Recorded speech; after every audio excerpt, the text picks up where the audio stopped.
belle expérience. Et j'appelle maintenant Christelle Timoniango, qui est gynéco-obstétricienne et anatomiste à Rennes, pour nous parler des bases de l'anatomie opératoire.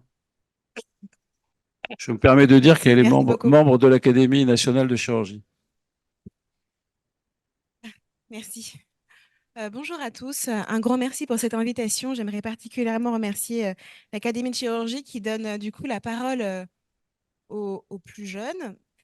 J'aimerais remercier également particulièrement Monsieur Mar pour sa confiance et aussi vous dire que j'ai un peu de pression parce qu'il y a mes maîtres en anatomie qui sont présents.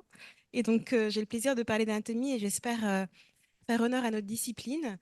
Alors, du coup, moi, après la phase socle, je récupère donc les internes qui sont en second cycle et puis après en troisième cycle.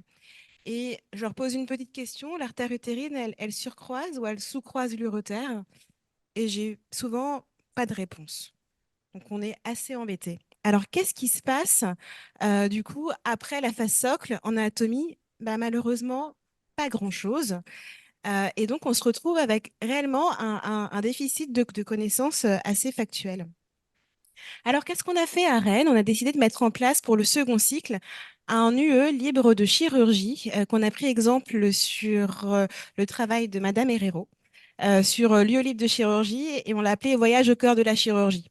Voyage au cœur de la chirurgie, bienvenue dans l'univers du bloc opératoire. C'est une occasion de mettre l'anatomie avec une place centrale. Donc l'anatomie, votre boussole en chirurgie, pour que les plus jeunes, second cycle, comprennent que l'anatomie n'a pas simplement vocation à être lue dans les livres, mais qu'elle est réellement à être appliquée dans leur futur métier.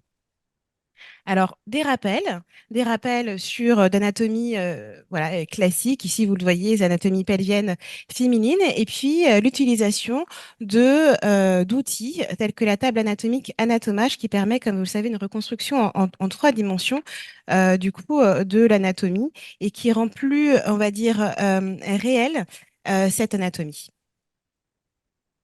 Pour le troisième cycle, j'ai la chance d'avoir été nommée responsable de l'école de chirurgie à Rennes.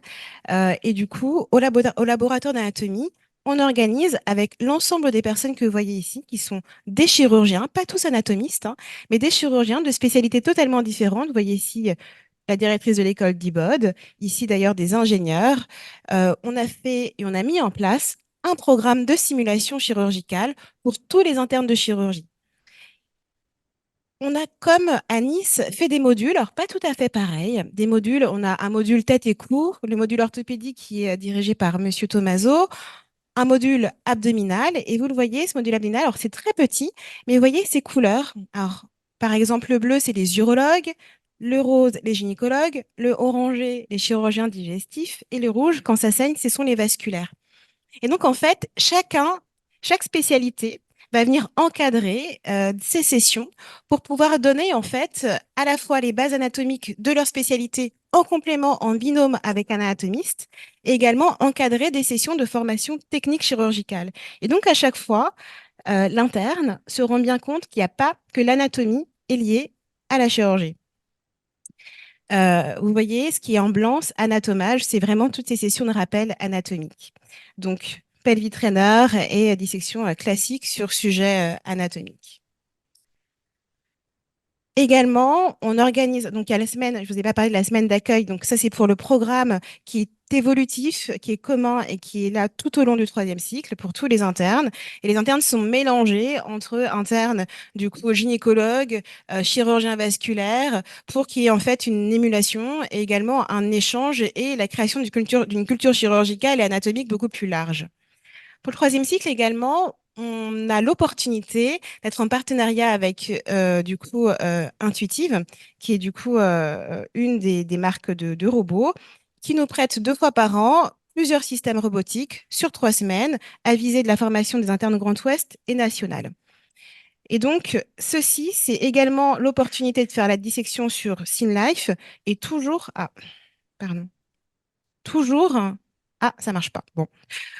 Toujours, en fait, ces formations sont adossées à des enseignements anatomiques. Donc là, vous alliez voir du coup l'anatomie au robot avec l'utérus et toujours des explications confrontées à l'anatomie. Voilà. Également, donc là, vous le voyez, on fait des formations nationales et là, c'est une qu'on a fait récemment avec professeur Baquet à Nice. Je me suis permis de mettre la photo sans vous demander. Mais du coup, Nice, retransmission Rennes, où professeur Baquet a fait une explication de l'anatomie nerveuse chez l'homme avec des schémas anatomiques, donc en 2D. Ici, c'est Monsieur Frey qui faisait du coup la dissection avec, ici, vous le voyez, le plexus épigastrique supérieur adossé au promontoire, toute cette dissection qui est extrêmement difficile et qui du coup est enregistrée, peut être regardée en replay et permet du coup aux étudiants d'avoir à la fois une vision 2D et une vision 3D.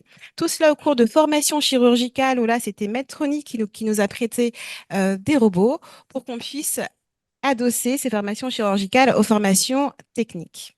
Et donc d'autres formations, là c'est des formations plus gynécologiques. Voilà.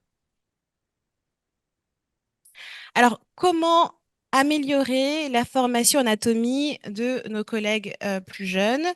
Eh bien, on peut penser aux outils. Il y en a nombreux maintenant. Il y a l'anatomage, je vous en parle beaucoup. Il y a Akivi, qui a été créé par mon collègue docteur Florian Bernard à Angers. C'est de la reconstruction tridimensionnelle accessible par réalité virtuelle avec casque, avatar aussi. Donc, tous ces outils sont extrêmement intéressants. Là, c'est une reconstruction que j'avais réalisée et c'était dans le but de montrer qu'on pouvait en fait superposer la chirurgie et l'anatomie en 3 dimensions pour la rendre plus pratique, plus accessible, plus compréhensive euh, à nos jeunes collègues. Ici, c'est une région qui est extrêmement profonde. On voit le ligament sacro-épineux qu'on voit également ici de ce côté. Là, on soulève, donc là, c'est une chirurgie robotique. On soulève, on voit le nerf pudendal qui apparaît ici en vert. Et donc, du coup, l'étudiant peut faire directement, il n'y a pas besoin de reconstruction mentale. On met l'anatomie en position pratique chirurgicale pour pouvoir, voilà, la comprendre plus facilement.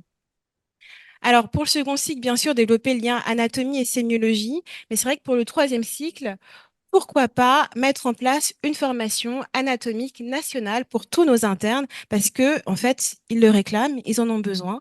À titre personnel, quand j'étais plus jeune, j'ai eu la chance de faire de l'anatomie à Paris, qui m'a énormément servi.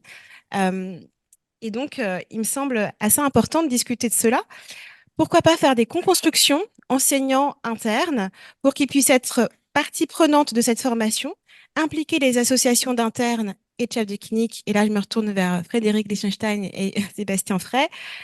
Mettre en place des binômes anatomistes et chirurgiens pour que les internes cessent de dissocier ce que c'est qu'un anatomiste et un chirurgien.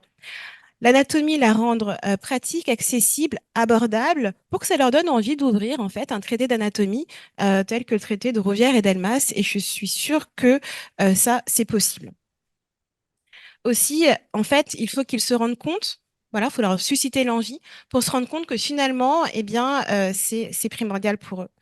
Alors, on avait interrogé, et là, j'étais passée par le collège avec le soutien de Monsieur Baquet, les différents enseignants d'anatomie pour leur demander qu'est-ce qu'ils pensent d'une formation anatomique au niveau national. Là, vous voyez leur réponse, c'était 65% des PIPH qui avaient répondu. 20 réponses à travers toute la France, un engagement qui était assez important, tous en fait favorables à cela et avec une envie de s'impliquer de manière importante. J'avais interrogé aussi quelques internes qui, à 91%, étaient bien sûr tout à fait d'accord et avaient très envie d'une formation d'anatomie. Les principaux freins qui signalaient étaient le coût, donc qui prend en charge, parce que en fait, voilà, pour eux, c'est compliqué, et le volume horaire, et surtout ce que j'entendais, c'est la disponibilité. Est-ce qu'on va leur laisser aller à ces cours? Je pense qu'en fait, c'est à nous de faire en sorte que ce soit possible. Alors, Je suis désolé, il va falloir rendre l'anatomie, conclure. Ouais. c'est ma dernière diapo. Merci beaucoup. Rendre l'anatomie abordable, susciter l'envie, donner des bases claires et du coup rendre l'anatomie pratique. Je vous remercie.